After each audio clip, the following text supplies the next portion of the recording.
In another episode, we discussed the debut album, in which the world hears an artist for the first time.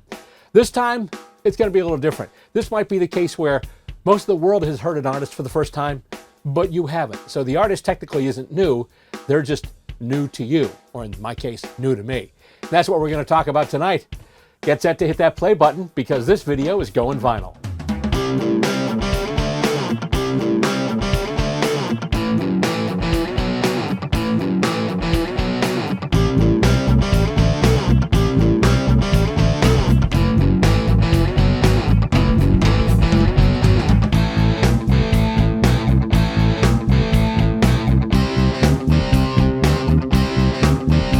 Hi, and welcome to another edition of Goin Vinyl, the show that gives you the stacks and tracks that take us all back.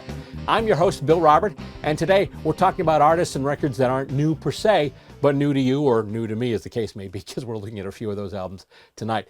Now, sometimes you have an artist who has had hits, has had success, but they just haven't been on your radar. You hear them, but they just kind of fly past your head or go over or whatever, and you don't really catch on. And all of a sudden you hear that one record, that one song, that all of a sudden kind of grabs you by the collar or grabs you by the ears and say, hey, check this out. And you're like, have I been asleep on this person all along? What have I been missing out on? And those are the kind of records we're talking about tonight. And the first one is going to be one that really kind of had an effect on me because of the fact that now this gentleman has had hits beforehand. He had obviously Piano Man, She's Only a Woman, and all kinds of stuff. But it wasn't until I started hearing stuff from this album, 52nd Street, most notably the tune My Life. It's a great one, isn't it?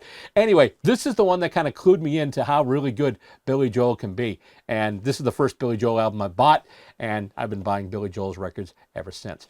Let's get to this, but before we get to this, let us take a look at The Inner Groove. 52nd Street by Billy Joel, released October 11th, 1978, released by Columbia Records.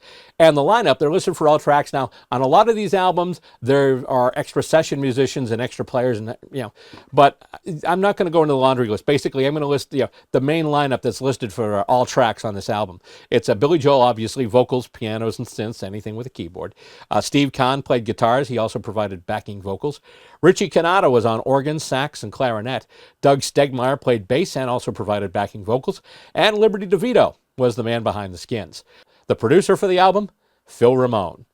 And as far as the chart history, I mean, this thing was a monster hit. It was #1 in the US, Australia, Canada, and New Zealand. Hit number 10 in the UK. And on the year-end chart for 1978 in the United States, this album was #1. It wound up going 7 times platinum.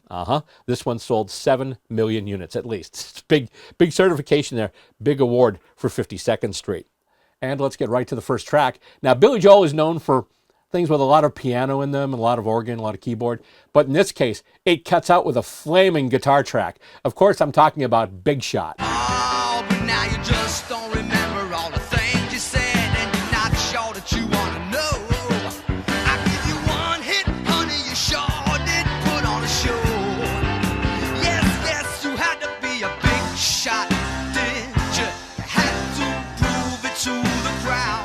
You had to be a big shot, didn't you? Had to prove it to the crowd, happened to open up your mouth, all your friends were so knocked out.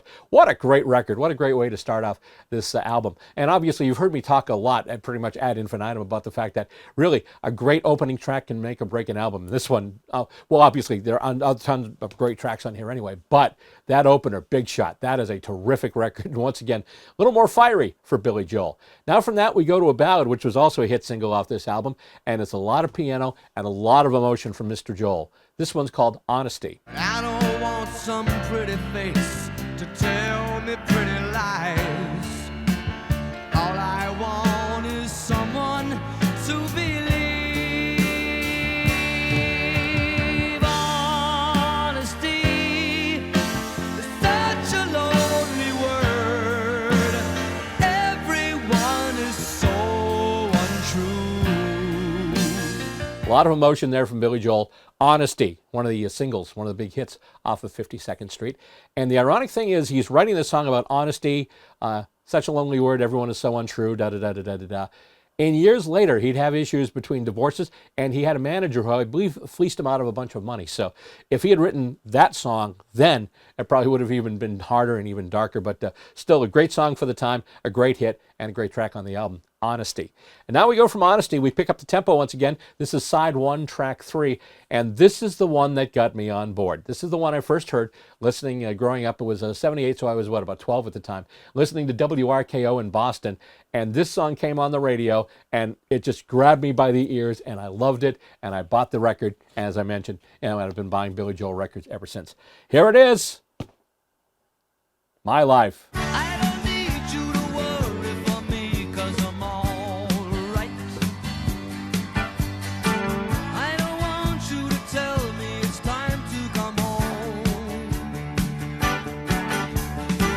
I don't care what you say anymore, this is my life.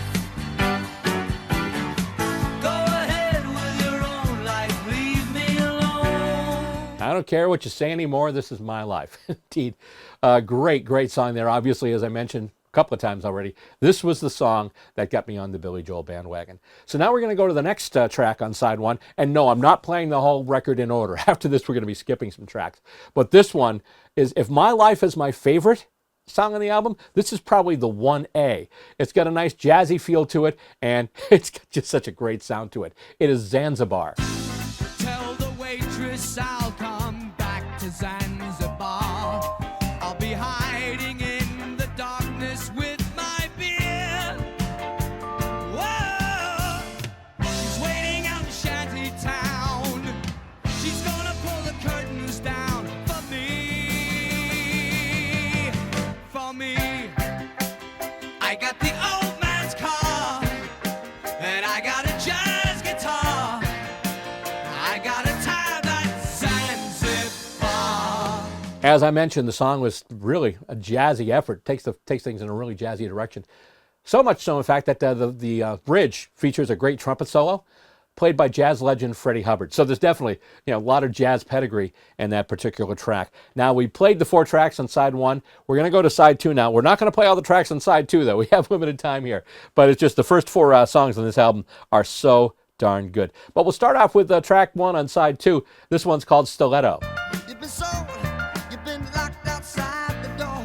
But you stand there pleading with your insides bleeding, 'cause you deep down want some more. When she says she wants forgiveness, it's such a clever masquerade. She's so good with her stiletto. And once again, well, it comes in sounding jazzier, but then it kind of goes into a standard Billy Joel tempo and really sounds like some of the other stuff, like maybe some of the things from, like, Scenes from an Italian Restaurant, some things like that. It just kind of has that Billy Joel groove to it, with some of his songs. So that's the first track on side 2. It's called Stiletto. Now we're going to go down a couple. I mentioned before that I heard My Life on WRKO in Boston. From time to time, they'd also indulge in deep cuts off of albums, and this is one I actually heard on RKO. It was never really released as a single. It's an underrated track, and it's also probably, if My Life is 1A and Zanzibar is 1B, this is definitely 1C. I'm not even going 1, 2, 3 because I really adore all of these tunes. This one's called Half a Mile Away.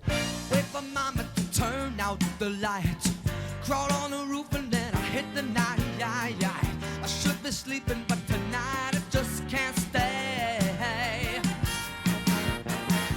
I've given everybody so much time.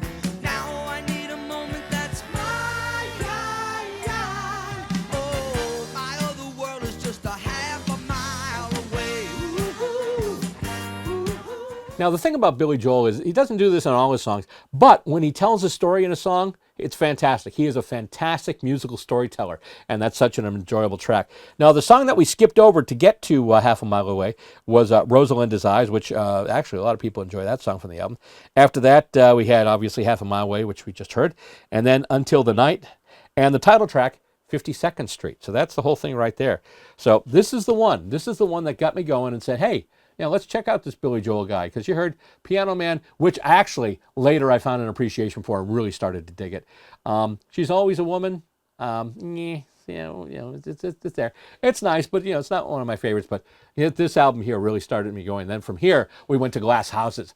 It's still rock and roll to me.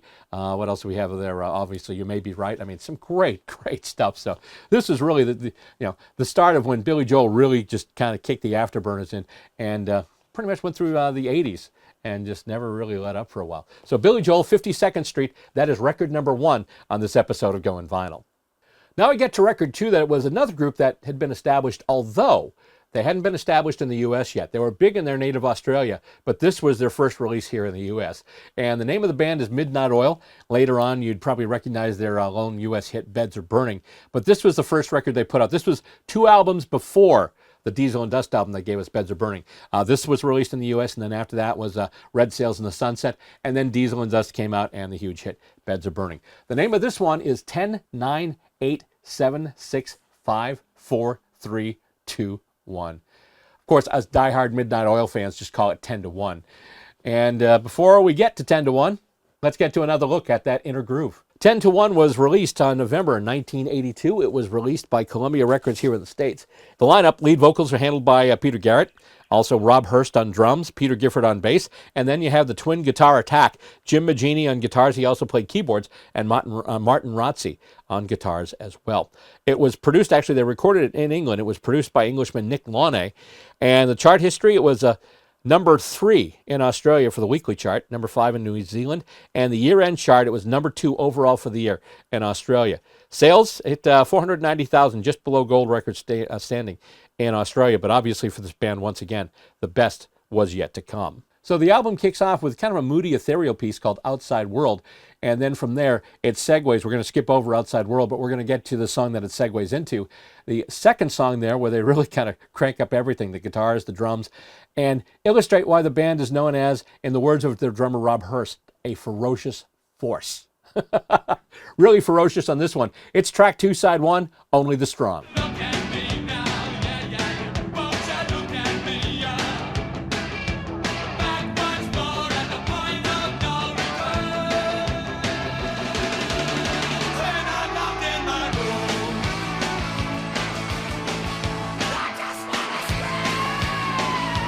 So that was Only the Strong, and I mentioned, the ferocious force comment, but also it really kind of allows you to get used to the dual guitar attack of Jim Magini and Martin Rotzi. They are absolutely on fire. And by the way, they are one of the tightest bands I've ever seen live. In fact, Midnight Oil is my favorite band to see live. Unfortunately, they're not touring anymore, but I got to see their farewell tour in 2022. They came to the States, and it was great. I loved it. It was where'd I go? It was the Roadrunner in Boston. Great place to watch a show. But anyway, we go right from Only the Strong into number 3. Now, once again, we're going to knock down the tempo a little bit, but it starts with some piano and guitar, but then a really dark thumping bass line from bassist Peter Gifford. And this really is, to a new listener, this is the first clue as far as the political stances that the band takes. They're basically doing a song about how people can forget history and repeat it. It's called Short Memory. The story of El Salvador, the silence of Hiroshima, destruction of Cambodia, short memory. Short memory must have a short memory. Short memory indeed. One of the things where you see things happening and you just say, gee, have you seen this before? So yeah, this song is basically an example, exemplification of that, where it's just like, things seem to be becoming a pattern here. So that was one of the political stances that Midnight Oil took. One of the other things they had issues with was the media. In fact, in the previous album to this, Place Without a Postcard, the lyric from their song Brave Faces, out-talked by the mass media to pay the bills it lies, and the lies we eat with breakfast. So that's pretty strong stuff. And in this day and age, where we're talking about social media, fake news, and not knowing where to get credible news from these days, this song just kind of plays right into it. Here we go. It's still strangely current in this day and age, and that's what I'm trying to get to here. And the other thing is the guitars, the electric guitars are ferocious, but at the end there's some really nice acoustic play too. This one's called Read About It. The bosses want decisions, the workers need ambitions. There won't be no collisions when they move so slow. Nothing ever happens, nothing really matters. No one ever tells me what am I to know. So what am I to know? Read about it.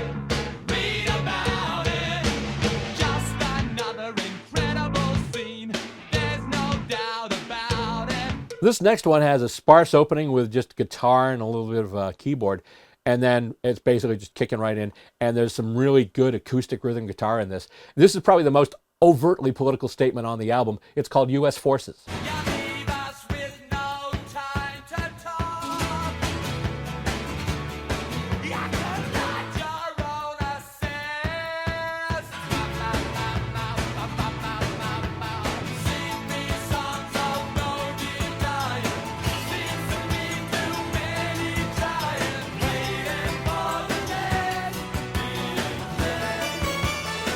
I should have mentioned before I got to U.S. Forces that we did skip over the last track on side one, which was called Screamin' Blue. It's just kind of an interesting melange of things. You know, it kicks into like, it starts off with just an interesting kind of guitar figure, and then you hear strumming acoustic guitar, and it gets really kind of hard and heavy for a while.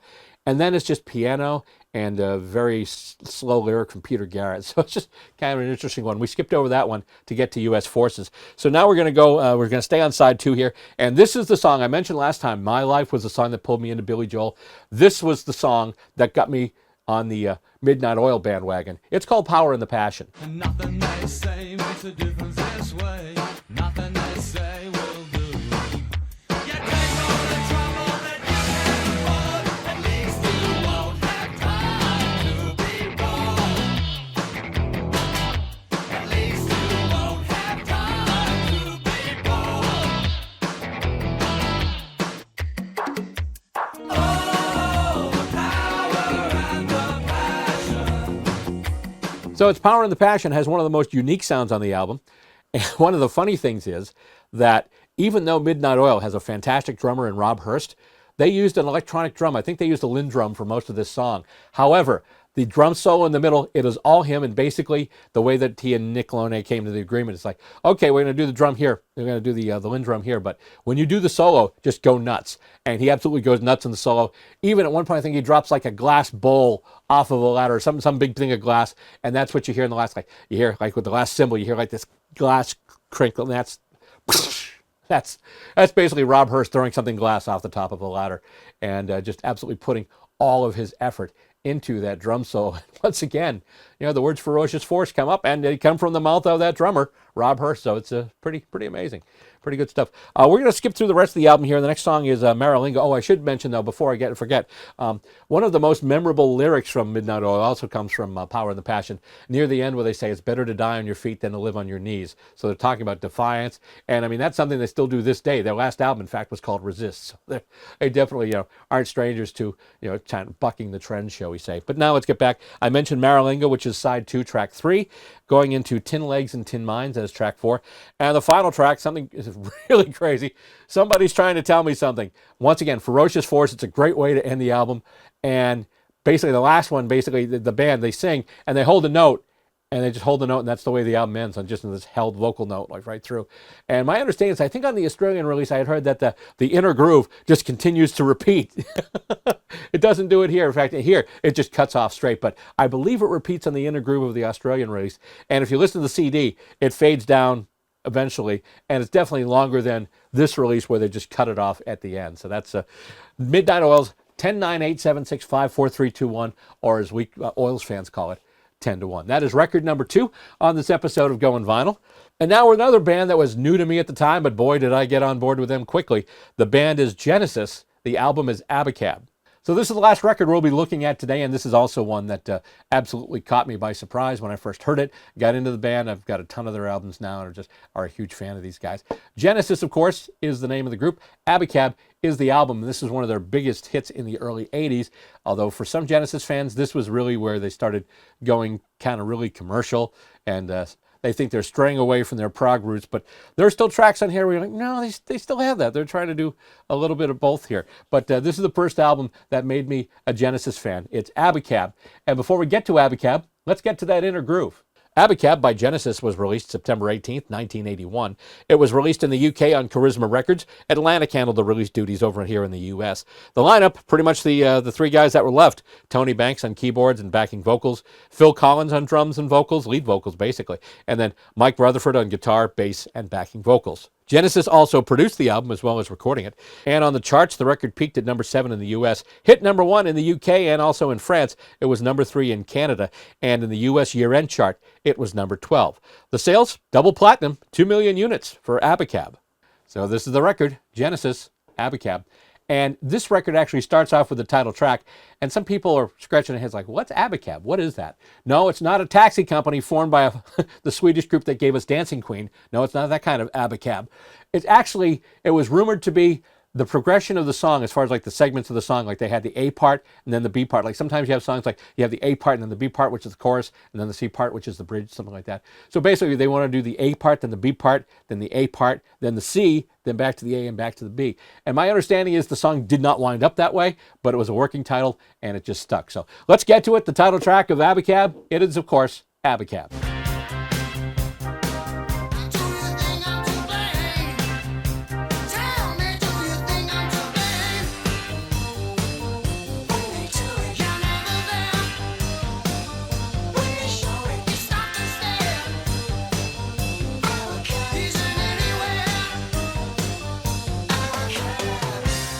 So the interesting thing about Abacab is they actually did a single version, and what they did for the single version, I was talking before about like the different parts of the song they could put around. Basically, for the single version, what they did was when they get to the last lyric and then there was a big flourish, they just cut back to the instrumental from the opening of the song. So that's really what they did there. Whereas for the album version, they went on an extended jam that went on for like another 3 minutes or so. So the album version definitely much longer than the single version. Either way, it's a great song, Abacab. Side 1, track 1 off of this record. Now we'll get to number 2, and this one definitely had a few Genesis fans chafing, saying, oh, you know, they're going commercial, they're going pop, they're selling out. But first of all, they had a little help from their friends being the Phoenix Horns from Earth, Wind & Fire. But at the time, people weren't used to hearing a Genesis record, you know, or Genesis single that started with horns, and all of a sudden just bam, ba-da-da. It's the Earth, Wind & Fire horns providing the opening for this one, No Reply at All.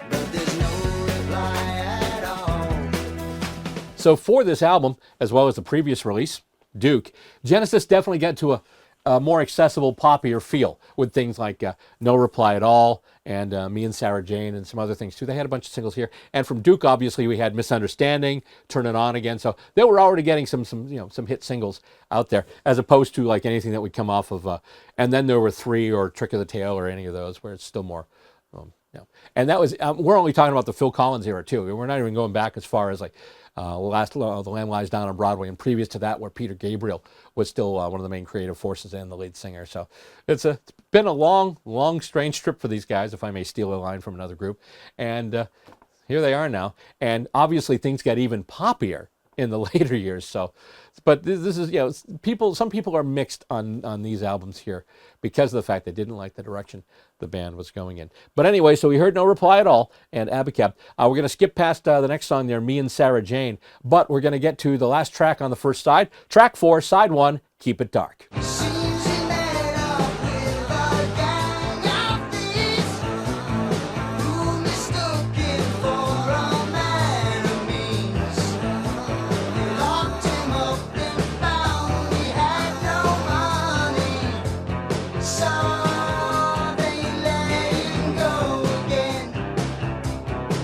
So an interesting story there, a story of alien abduction, and this gentleman taken to this great place and sees these wonders and these awesome things, but he can't say anything about it. He has to keep it dark, keep it on the down low. And as far as, we were talking about Genesis being in a popular direction, but Alien Abduction isn't exactly a top pop record by any stretch of the imagination. So they still had, their quirky prog sensibilities there. They hadn't given everything up completely, and they made themselves a dynamite little song with Keep It Dark. Now we're going to flip the side, go to side 2. We're going to skip the first 2 tracks here, which are actually tied together. Dodo and Lurker, and those go back to the prog Genesis era. Tony Banks, heavy on the keys, interesting subject matter, interesting lyrics, and just a different feel to it, a very different feel to it, definitely with more of their prog roots. We're going to go to the next track on side 2. It is side 2, track 3. It's called Who Done It. Was it you or was it me? Or was it he or she? Was it A or was it B? Or was it X or Z? Was it you or was it me? Or was it he or she who done it? I didn't do it. I didn't do it. So yeah, Who Done It's definitely a quirky song. I mean, it's definitely, more of a pop direction, but at the same time, sure, okay, so it's not Return of the Giant Hogweed, but it's also not Invisible Touch. It's somewhere kind of in the middle where Genesis kind of had their pocket, and they're like, yeah, we can do more accessible stuff, but we can still kind of add the Genesis touch to it, and that's what really was there. Now, this next song we're going to do, people may think of it as kind of a precursor to some of Phil Collins' later solo ballads, like Another Day in Paradise, but he's talking about the lonely man down on the corner.